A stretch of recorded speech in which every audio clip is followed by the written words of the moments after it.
I'm your host, Elizabeth, and this is For the Talkers.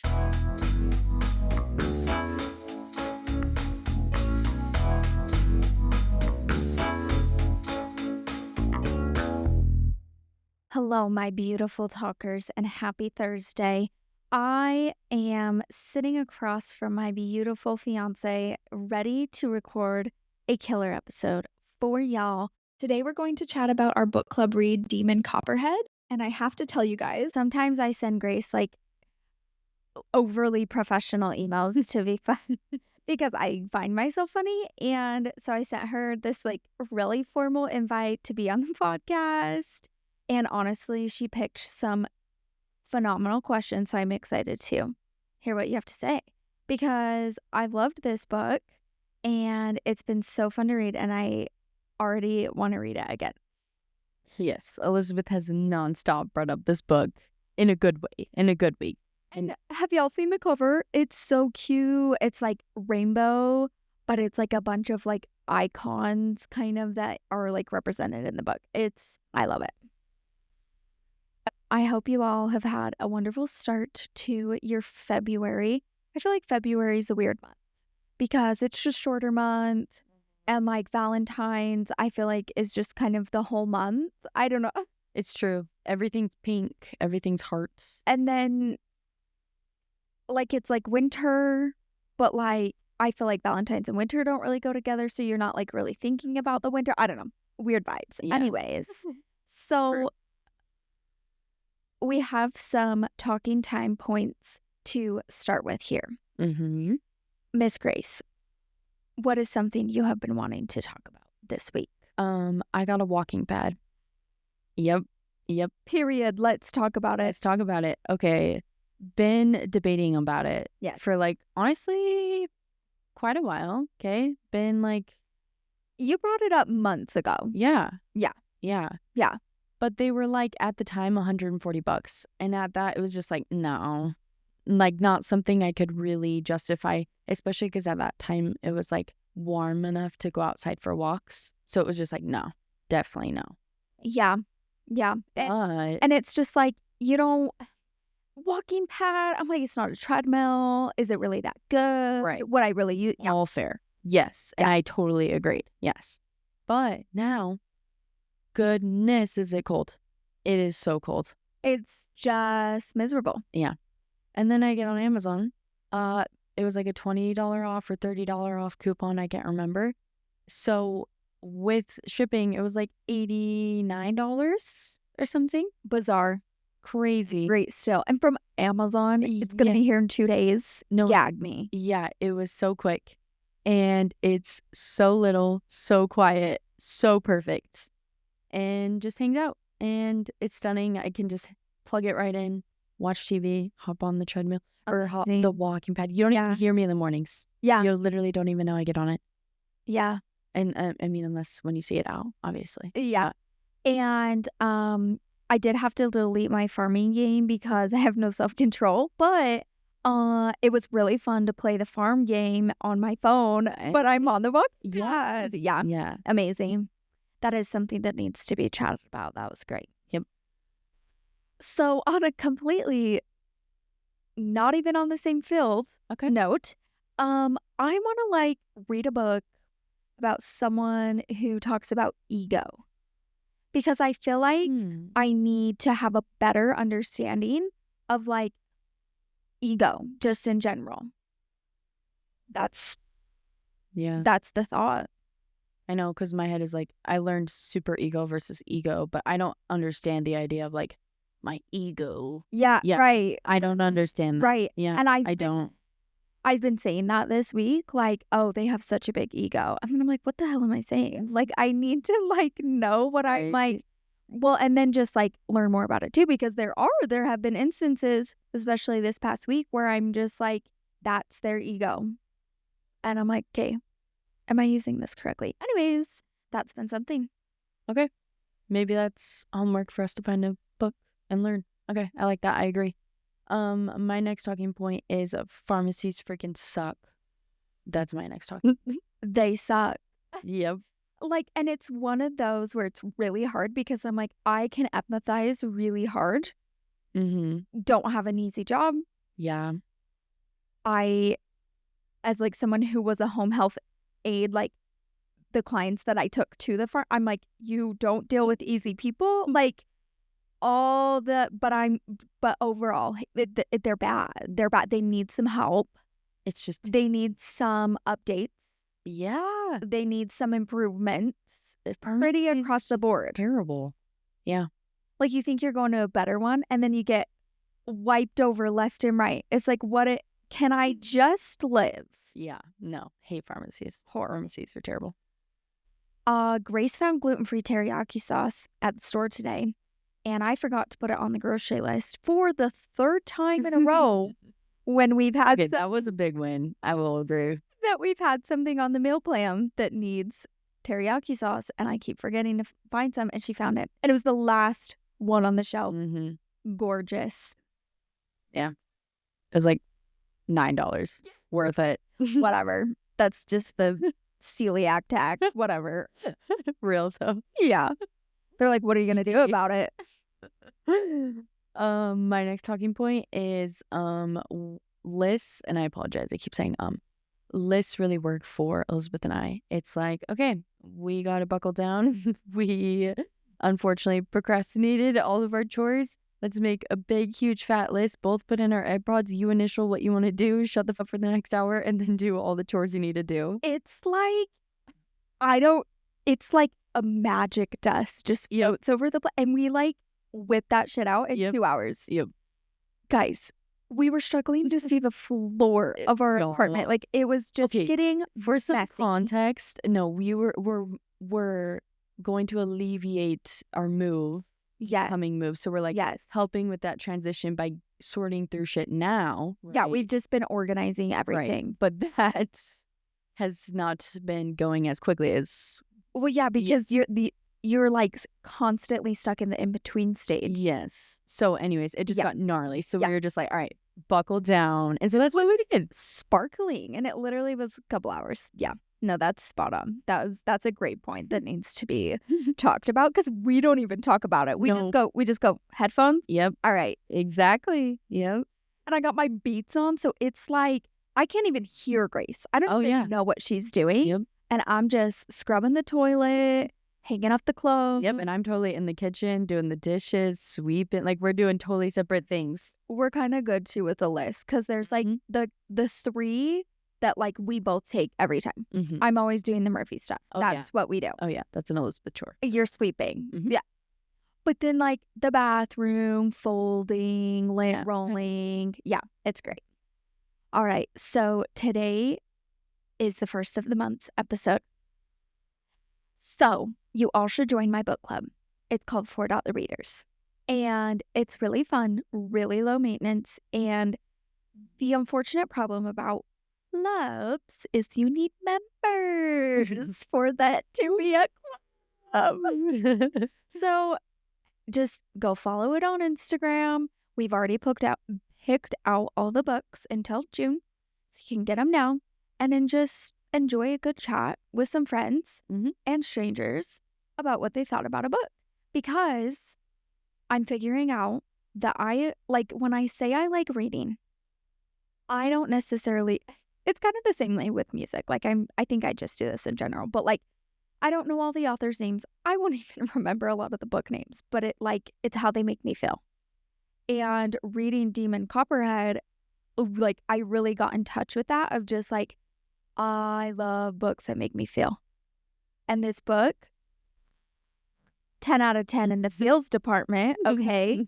And I was laughing my ass off, crying, literally all the emotions with this book, and I just thought it was really well done. But we'll get more into some of those nitty-gritties of the book at the end with our book review from everyone in the club. But while I have Miss Grace here, she works in the social work field, and a big part of this story was that the main character was going through the foster system.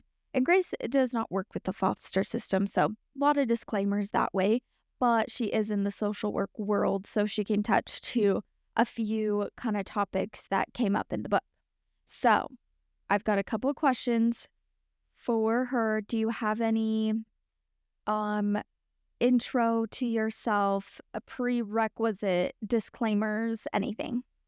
I mean, just like you said, I don't have experience in the foster care world. So I do want to like put that out there. Like, I don't have direct experience in the foster care world. My experience is I am a crisis therapist in home. So I'm on call for the 988 crisis line. That's kind of my background. But yeah, not any direct foster care experience. So when I answer these questions, that's kind of my experience. So Perfect. And the main character's name is Damon.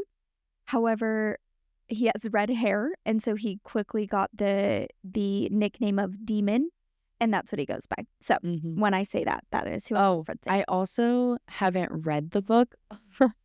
Elizabeth has told me a lot of the book, and I've read some summaries, and then have these questions. So I also want to put that out there also. Perfect. Great. When Demon is first taken into foster care, it seems like the system focuses more on logistics than emotional support. What steps do social workers typically take to ensure a child's emotional needs are addressed during such transitions? I just thought this question was very interesting because I think it's such a hard balance because you have to balance safety and emotional needs. And I thought of like myself in this situation because it's kind of like awkward because I definitely ask safety questions before I do any sort of validating or perform any sort of assessment.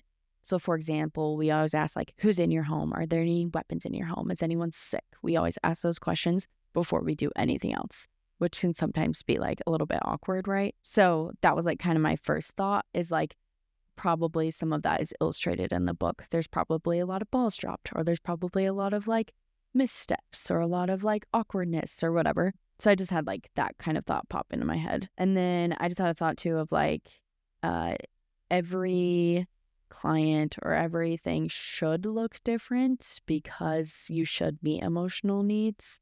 So like if I run an assessment on like a teenager, it's going to look a lot different than an assessment on like a child, right? So just meeting emotional needs and being aware of that. And so those steps just typically look like experience, talking it out loud. Yeah, I think though that's a great point. And in the book, to me, like what I've expressed to Grace, I'm like, it just really seems like their priority was like a roof over your head. Which, yes, that's good, but like being put to work as an 8-year-old with zero supervision and the house is not cleanly, how good is that roof doing, right? So I think that was like kind of the big, in those first couple places he went, it was like, okay, it's shocking that no one is seeing any red flags here. Right. Yeah. But yeah, I think that's just where the logistics just were prioritized, whether by, that caseworker's choice or just the way that the system was going. Yeah. Or unfortunately, I wonder if like just me thinking now, I know how DCFS works. I know how CPS work. Potentially that caseworker has 48 other kids they're taking care of.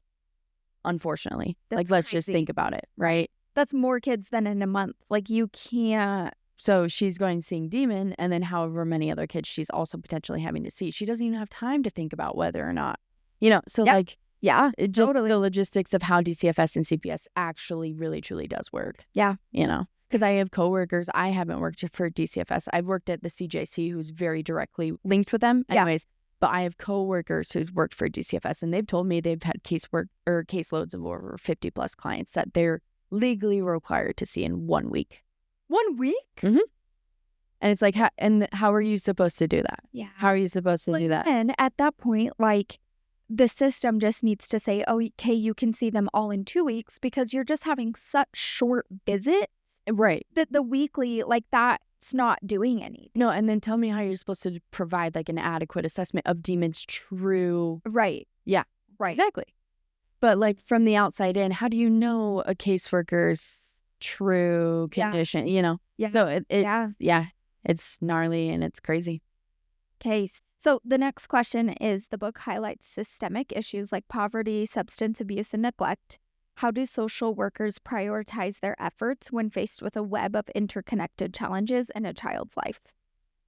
My first thought was like technology really helps now. So when the first thing that we do when we see a family, we run what we call like an intake. So we ask them like a ton of questions. They give us all the information. We type it into the computer. The computer tells us what areas of their life are like, quote, the lowest, right? Sure. So if it's like, boom, substance use is the biggest area. Okay, we need to refer mom and dad out to a substance use, blah, blah, blah. Okay, no, we need to get kid on an IEP because they're really struggling with school. Okay, we need to fill in the blank, right? And so my coworkers and I talk about it a lot. Like, it's really crazy how you stabilize one area of their life, how naturally just kind of other areas start to kind of stabilize.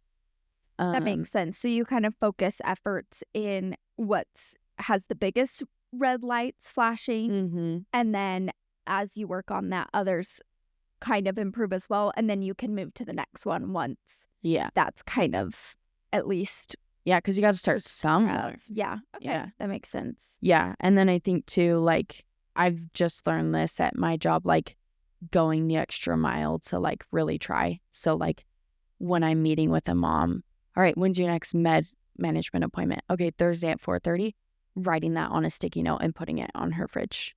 And then calling, all right, I need a gas voucher for this mom, calling the crisis line and getting a gas voucher.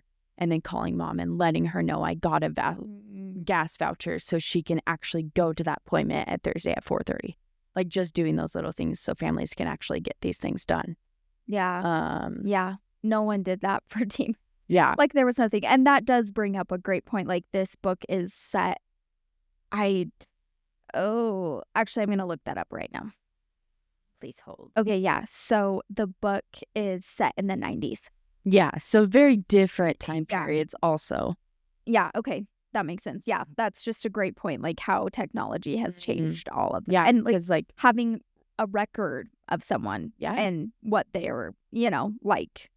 Because that was one thing that honestly really stuck out to me. He goes to these new schools and like there's no resources ready for him to go. Mm-hmm. And it's like this kid is in the fosters, like I think nowadays you have teachers are aware. Yeah. Right. Like, yeah. So, interesting. So Demon's experiences show a deep mistrust of adults and authority figures. What strategies do you use to build trust with children who have been repeatedly let down by the adults in their lives? Because I will say I think that was a huge proponent of Demon's downfall, and like all of the issues were with other kids. But it's because, there was such a mistrust and just no good relationship with adults. So then you just are with kids all the time, and then everyone's a kid. There's no adult in the room. Right. Yeah. Right. I think my first thoughts were just like, for me at work, it's a little bit different because I'm like, quote, assigned to a kid, right? It's like, I can't give up, like, but just like, don't take things personally. Like, this kid is not talking to you because they don't not like you. They just don't like anyone and they're scared. They're terrified. They've been traumatized, right? So don't take it personally. It's not anything against you. And I always try to remember that when I'm talking to traumatized, terrified children. And then just like take things slowly. Do a lot of things that kids like, because any discussion is good discussion. And remember that, like, you don't always need to have just like this deep, productive conversation. And so remembering that too. So if, Demon wanted to talk about anything, that's fine. I love to draw. Yeah. Like, yeah. If you just want to draw the whole time, cool, let's do that, whatever it is. Yeah. And then I think one thing that like immediately popped into my head too was like making promises and actually keeping them. That's one thing that I always do with kids is like, all right, dude, I'm going to call you tomorrow at 4. And then at 3:59, I'm actually going to call. Yeah. So they actually know I'm going to do it. Yeah. And then like just follow through on those little things because kids remember those things. Yeah. And just do it. Just do those little things and do it over and over and over again. And even if they pretend they don't like it, they do. Yeah. And even if they pretend they don't care, they care. Yeah. Just, keep showing up, keep doing it, and then model for them too. So like if you're having a rough day, say why you're having a rough day. Be a model for them. I'm hearing like you just have to rebuild it brick by brick. Yeah. Trust. Just show them. Mm-hmm. Yeah. Show them, model for them, and then don't take things personally, because the reason why they're having issues is rarely you. It's mostly their parents or their background or whatever, right? And then take things slowly and do what they want to do, child-led. Because, like, if you Google child-led play, like, there's so much evidence of the good that it can do. So just do things like that. I mean, like, I, quote, played a game with my 17-year-old client. She would never admit that was a game, but it was totally a game. That's funny. Yeah, she has no idea. I love it. Okay. Oh, yeah. So to Demon's artistic abilities, he's a great artist. He can like sketch and draw, and he kind of gets into that at the end of the book. But Demon's artistic talent offers him a rare outlet for his emotions. How often do you see creative expression used as a therapeutic tool, and how effective is it?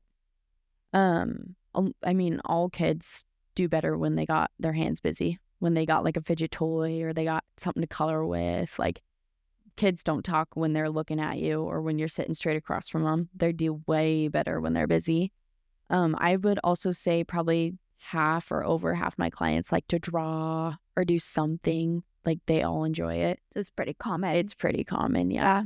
I'm definitely not like what I consider myself like an art therapist by any means, but like I love body maps. Like, that's something that's super fun. I do body maps, I'd say, with almost all my clients, where I like print out just like a blank. If kids are into video games, I always do like a Fortnite body map or a Minecraft body map. I love it. Or like if they're into like Mario, I'll do like Peach or Daisy or whatever. Sure. Anyways, and then we label like where they feel emotion. So if they like cry, then I have them do actual tears. Or if they ball their fists, then I have them do that. Or curl their toes, or feel butterflies in their tummy. Yeah. And I have them actually draw it and label it. But that's probably the most I do as far as like art wise. I should probably utilize it more, honestly. Yeah. There's someone. Well, not even just art. Like, I love how this kind of says like just creative expression. Like, I think that's so good, and that can be, show up differently for kids. Oh yeah. I mean, I don't think I've ever really done like just a sit therapy session ever. I'm always moving or have a fidget toy of some sort or a game of some sort. Yeah. There's something paired with this session, always. It's never just me and a kid. Yeah. There's always something paired. Yeah. That would be super weird. Yeah. Kids do not enjoy that. That'd be so weird. Yeah. Was there something else I kind of cut you off from? I think just, it's super effective. Just creative anything. All right, I had to jump in, and I have one more question for Grace, but I'm interrupting it first to go over some comments from the readers on the book. And you guys, you're not even ready for these elaborate answers. I have been editing this episode all day, and I love myself, and I love that I cannot formulate proper thoughts. So I hope you guys are picking up on what I'm trying to put down here. So I have some really eloquent, thought out, intelligent responses to some questions here about the book. And then we'll hear the final question for Miss Grace. And she has the perfect ending for the episode. So it's great. All right. So first we're going to start by simply getting the rating of the book. And this averaged like 8.75, a 9, really. Okay, highly rated, amazing. Favorite characters were Demon and Angus, and I really struggle with this question because I want to know not always the favorite, so I need to think of like another word, like who changed the most, who, whatever. But Demon and Angus were the favorites in this book, to no surprise. And I did include this time a rating of the end and how satisfied they thought the ending was, because for me, I like the very end, like the last page, I was left. I wanted more, but I will say, like, overall, it was good, but in, perfect world, I'm like, "I wanted more." But it got about an average of 4.5 on 5 being the best or being satisfied. So, other readers disagreed with that. Okay, so the first question I asked and got some great responses to was, "The novel explores poverty, addiction, and the foster care system. Did these themes change or reinforce your perspective on these issues?" And this reader said, "A few months ago, I read a book called Empire of Pain by Patrick Keefe. It was a history of the family that founded and ran Purdue Pharma, the company that made and sold Oxycontin, the same company that June's boyfriend in the book worked for.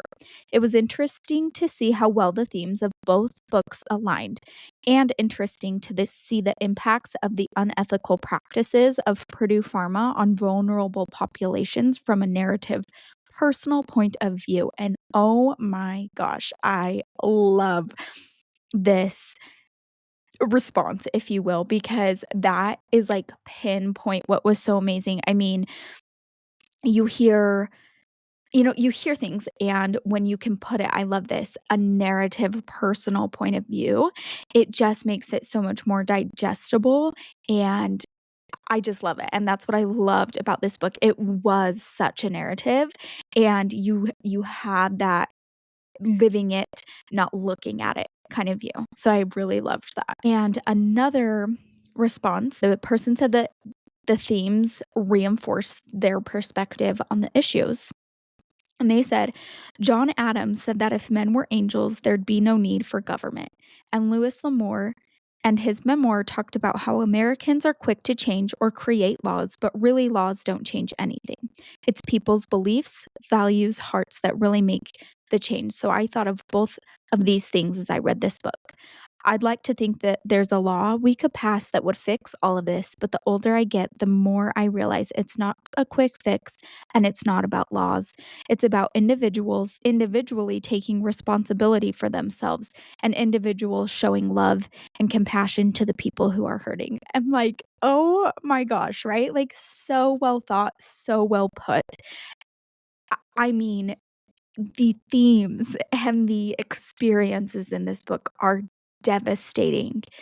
They're heartbreaking. They're raw and real, and they're hard to read, to be frank, and I love this thought that, like, it you wish you could just say, like, "We need to just do this, we need to just do this," and it really does come down to people's beliefs and their values and their hearts, and it is so hard and so heartbreaking to live in a world where it feels like those beliefs and values are so at polar ends and not on the same wavelength at all. And I yeah, just well said there. So I had to include this one. And, I loved this one response. "If you could ask Demon one question about his life after the novel ends, what would it be?"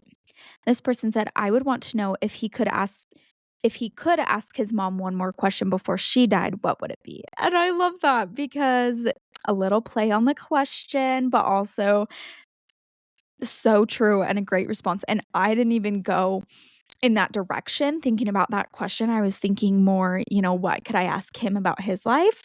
And that's so true because I feel like there was a lot of regret around his mom, and like unfortunately he was just so young when everything happened with her and when she died. So I'm sure there's a lot that he would have loved to ask her. And some extra thoughts here. One reader said it was a very enjoyable read. This book helped remind them what they love about literary fiction. So if you need a book to like get you out of a reading rut, this might be it.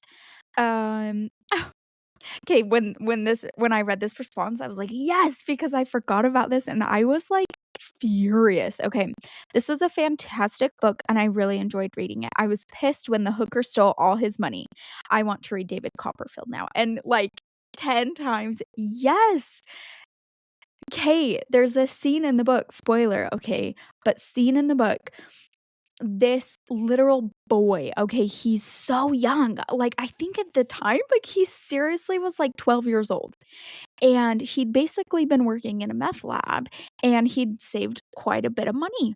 And this hooker stole it all, and not even just, like, robbed him blind. It was, like, a total setup with other people involved, and it is just, like, one of the it just injustice, man. Like, no, that was his money, so hard earned and just stolen, and, like, oh, you just wish you could just, like, tell him what he'd been through, you know, because 'cause you're reading and you know his history up until this point. Oh, yeah, it had my blood boiling. Okay, and I do have to say, I haven't read David Copperfield, which I will do my best to do. It's not an audiobook on Libby, so I'll have to figure it out.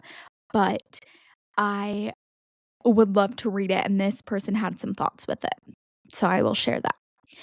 Being a Charles Dickens and David Copperfield fan, this was an incredible read for me. The author did such an amazing job of retelling that story in a modern way. Charles Dickens' writings were progressive in that he tried to show problems in society and just illustrate what is happening while only maybe hinting a little at what the solutions might be, but mostly leaving those solutions up to us.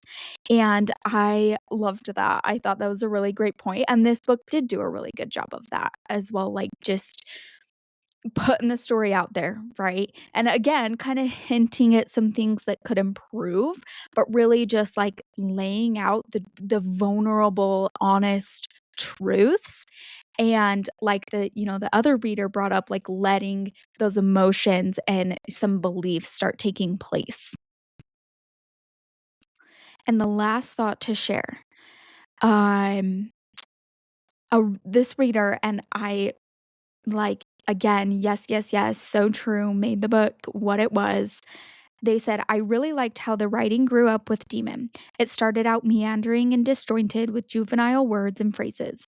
Slowly, the writing became more sophisticated and intelligent as he grew older and got more educated. I thought that was clever and fun to see throughout the book." And again, that just like goes to why I want to reread this book.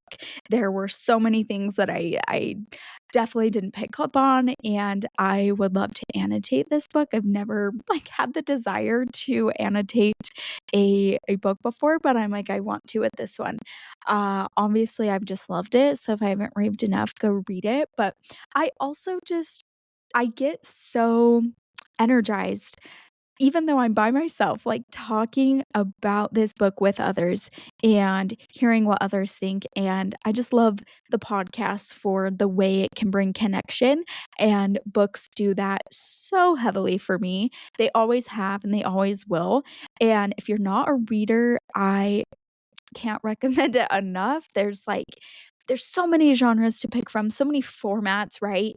And I just think that reading is a great way to develop yourself, um, depending on the book, right? And then there's other great things about it, but I think that's one thing that I've really been loving about reading lately, and just that connection that it can bring. So I loved getting to share some of these reader thoughts with you. And now I'll turn it back to Grace for one last question. Okay, last question for you. Mhm. I love this. What's one misconception you'd like to dispel about the work of social workers or therapists in child welfare? Movies, TV shows, oh my god. Honestly, probably most books even, not accurate. Like, most TV shows and movies I've seen, all ethics out the window. That is not gonna be accurate. Even the questions they ask in, quote, psychotherapy, I'm like, that is not what a therapist is gonna ask you. So just no, that's not what a therapist is like. So just don't think that. I think also people group therapists and DCFS together always. Not always, but a lot of people do. Yeah. They just like group social workers with like taking kids out of homes. And I just wish we could kind of take that away. So kind of get that stigma out of the window a little bit, because like that's so not what my job is. Like, Right. They're DCFS does totally, do that. they investigate families totally, and they totally do that all the time. But their like message and mission statement is reunification, right? Like that's what they focus on, and that's like what their purpose is, right? But like just the idea of like that's a very small percentage of social work, number one. And two, social work is such a big realm. There's like so many parts of it. Clinical, I mean, there's like marriage and family counseling, there's substance use counseling, there's elderly social work, right? Like there's so many realms. But just like not being the first thought. And just also having it be a positive thought of like there are good social workers out there who really do go the extra mile for a lot of families, remembering that too. And then remembering that there are good books and movies out there of good representations of, unfortunately, the missteps of social workers, because I've seen it happen too in real life. Yeah. Yeah. Yeah. So both sides, you know? Yeah, definitely. So I think that was most of my thoughts. Amazing. That's perfect. I'm in awe every day of Grace and what she sees in her job every day. And honestly, like some of the stories are kind of similar to this book. Demon Copperhead, I think there's, what would you say? Just like there's a lot more that goes on just right in your communities and right across the street that you wouldn't think. And it's like, especially to the book, like it just has really showed me like the world is just so much bigger than you and your one experience and your one perspective. Mm-hmm. And like yours matters, you know, you matter and what you have to say matters. And like there are people who have voices and who have stories, and like we need to give them space, and even if they're different than our own. Yeah, you matter. I totally agree with that. Yeah. And also being an advocate. Yeah. Right. And like I just think to be an advocate, you have to be aware. Yep. And to be aware, you have to be open. Yeah. And it starts with you being open to begin with. I totally agree with that. 100%. And for me, like, I wouldn't say that I've always been that way. And I just like, you do, like, your eyes start opening a little and it's like, oh my gosh, like we were so wrong. And I was so wrong. And like, just open up. Like, I don't know, you know, maybe that's just like my prefrontal cortex developing or like, just like, you know, living as an adult in the world. But I'm like, come on, people. Like, again, ego, right? Like, there are things bigger than you, more than you, and just be open. And then you can be an advocate, but you got to be open first. Yeah. Yeah. Realize there's real hard stuff and bigger, harder things. And I think we were talking about just empathy and compassion the other night. And I think we were talking about how just like the setup of Demon, like no wonder he used, like, God, his setup was terrible. Like, no wonder. It literally was just handed to him on a silver platter after trauma after trauma after trauma. Zero childhood, zero parenting, zero upbringing, complete self-reliance, and just like, oh, I'm like, yeah. Yep. And that's like some of these clients I'm working with too. And it's like, and they're still showing up. I mean, obviously I'm coming to their house, right? But it's like, they're still answering the door and like coming to these sessions and like working so hard and like doing all these things. It like is crazy and amazing. And like, I don't know, it's just wild. It's crazy. Yeah, that's making me think too. Like, I think the first thing, you know, was just changing perspectives and changing stereotypes and changing those first thoughts. First, I'm going to read Orange is the New Black because that's our show right now. And she said that too in like her little interview. Like the first question she got asked after being back from prison is like, oh, did you get beat up every day? And it's like, why is the first thought about prison violence?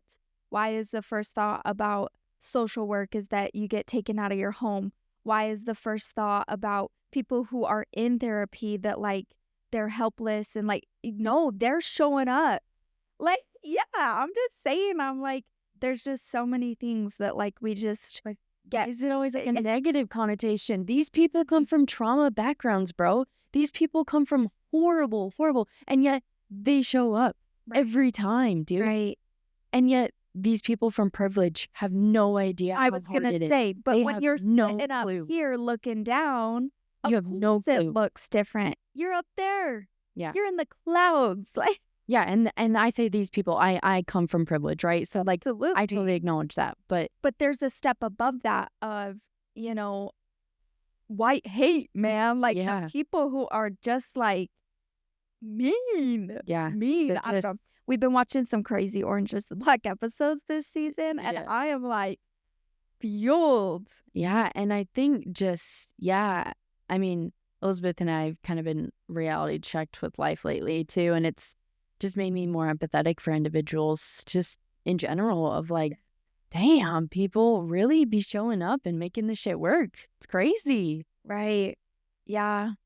Yeah. No, that's exact point. And yeah, like, oh my God, I had the most beautiful, amazing childhood and every resource available to me at any time. So like, yeah, by no means I don't understand the general, basis of like this book.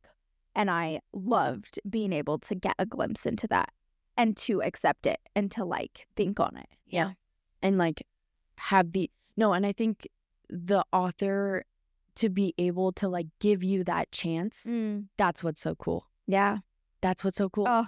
That's what's so cool. Mic drop right there. Beautifully said. So join book club because books can do that, okay? And it's really cool. And honestly, like end of the day, I love that I am like another human being wrote that and had the creativity to do that and put that out into the world. And I want to participate in consuming that, creativity and that energy and that like that's cool. That's cool. Yeah. Yay. Okay. Amazing episode. My beautiful, wonderful talking friends. I hope you have a wonderful, wonderful February. The episode ideas have been flowing. Okay. The notebook is bursting at the video's been writing. You guys get ready. So I've got some fun episode plans, a couple interviews coming up. It's going to be a wonderful 2025. All right. Enjoy your week. Be kind. Be open. And go read a damn book. Love ya. Bye. Thanks for listening. Remember to leave a rating and review, subscribe, and come back next Thursday for a new episode. And remember, you matter, and what you have to say matters.